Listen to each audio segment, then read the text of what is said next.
पाहिलेत तर किती महत्वाचा होता हा धडा.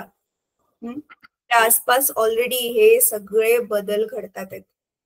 आणि तुम्हाला ते खूप इंटरेस्टिंग वाटलं असेल ना, पाण्याचा जो विसंगत आचरण आहे की त्याचे तापमान कमी कमी केल्यावरती त्याची घनता वाढत वाढत जायला पाहिजे, तर ती फक्त 4 पर्यंत वाढते, नंतर कमी व्हायला सुरुवात करते. पण त्याचा बाकी जलचरांना किती फायदा होतोय ना, हे खूप इंटरेस्टिंग होतं की नाही. तर हा धडा आता परत एकदा छानपैकी रिवाइज करा.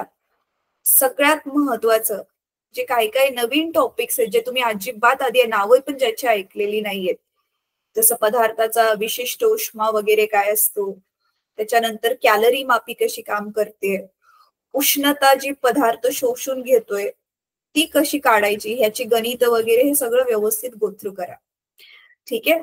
आणि ट्राय करा की जे तुम्ही पुस्तकात शिकलाय ते तुम्ही ऑलरेडी तुमच्या दैनंदिन जीवनामध्ये कसं अप्लाय केलंय ते शोधा, किंवा आणखी त्याच्यातल्या काय काय नवीन गोष्टी तुम्ही कशा आत्ता पण अप्लाय करू शकता ते सुद्धा शोधा.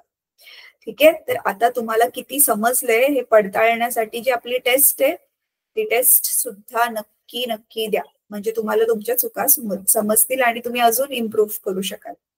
ठीक आहे. तर ऑल द बेस्ट. आपण आता नेक्स्ट टाइम भेटू पुढचा एक नवीन धडा घेऊन.